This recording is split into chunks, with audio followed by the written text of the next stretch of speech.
देख रहे हैं के न्यूज HD में हूं हारिस अली शाह गिलानी। चलते हैं आज की अहम खबरों की तरफ। रुक करेंगे साहिवाल का, जहां से रिपोर्ट कर रहे हैं हमारे नुमाइंदे राना सुहेल। डिप्टी कमिश्नर साहिवाल के अहकामात के मुताबिक रूफ फाउंडेशन ने साहिवाल के मुख्तलिफ कॉलेजेस में आगाही सेमिनार का इनेकाद कर रही है, जिसमें स्टूडेंट्स सिगरेट नोशी के बारे में आगाही दी जा रही है। इसके क्या नुकसान हैं, इंसानी सेहत पर ये किस तरह असरअंदाज होती है।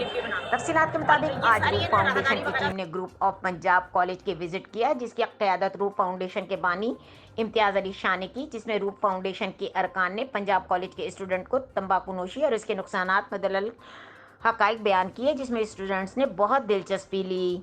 आपने अपनी किरदार साजी करनी है, अपने आप को इन बुराइयों से बचाना है, दूसरों को भी बचाना है, खुद भी। फूल खिले, फूल कौन है? आप तमाम लोग इस मुल्क के मेहमान हैं। आप तमाम लोग इस मुल्क का मुस्तकबिल हैं। यहाँ पर हम अपने मुस्तकबिल को महफूज करने के लिए आए हैं, हम अवेयरनेस देने के लिए आए हैं। रूफ फाउंडेशन की जानिब से, के न्यूज़ चैनल इंटरनेशनल की जानिब से, गवर्नमेंट ऑफ पंजाब की अप्रूवल की वसावत से यहाँ जो सब्ज़ा उगे वो हमेशा सब्ज़ रहे और ऐसा सब्ज़ के जिसकी कोई मिसाल ना हो। खुदा करे कि जितने मेरे बच्चे बैठे हैं ये सब एक इस मुल्क के लिए ऐसी मिसाल कायम करें, ऐसे मेहमान बने कि इस मुल्क को और इस कॉलेज को सब लोगों को फख्र हो कि ये बच्चा हमारे कॉलेज से पढ़कर गया है और ये बच्चा मेरे मुल्क के पाकिस्तान का बच्चा है। घनी घटाएं यहाँ ऐसी बारिशें बरसाएं, खुदा करे घनी घटाएं यहाँ ऐसी बारिशें बरसाएं कि पत्थरों से भी रबीत की महाल न हो। खुदा करे कि वक़ार इसका गैर पानी हो। आमीन सुम आमीन। सारे बच्चे मेरे साथ आमीन बोलिए।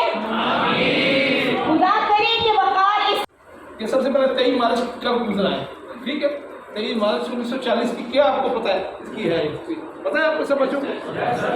आप जब भी लाहौर जाएं, एक आर्मी म्यूजियम, एक मीनार पाकिस्तान में म्यूजियम बना है, ये लाजमी देखिए, नहीं जा रही है। दो पिछली हुकूमतों ने किया, आर्मी ने बनाया आर्मी म्यूजियम और ये बनाया, देखा ना बच्चों? मुझे तो देख कर कम से कम बड़ा मजा आता है, क्योंकि हमारे हुक्म इस बुनियाद में मेरे अफवाज के 50 बंदों के खून शामिल है। और कहते एहसास सही होता है मुल्क का। मैं कहता मैं क्यों जरूरत है आपके पास आने की? मेरे तो बच्चे पढ़ के बाहर चले गए माशाल्लाह। बेटी भी मैकेनिकल इंजीनियर है, बेटा सॉफ्टवेयर इंजीनियर है, बेटा हॉलैंड में, बेटी हॉलैंड में, बेटा जर्मनी है। मैं आपको मुझे क्या जरूरत है बच्चों के पास जाने की? या मुझे कोई मुआवजा नहीं लेना आपसे या हुकूमत से? मैं अपने बच्चे समझ के आया हूँ, आप भी मेरे बच्चे हैं। आपने अपना आज भी सही। मजीद खबरों और अपडेट्स के लिए हमारे साथ रहिएगा। तब तक के लिए अपना ख्याल रखिएगा। अल्लाह हाफिज।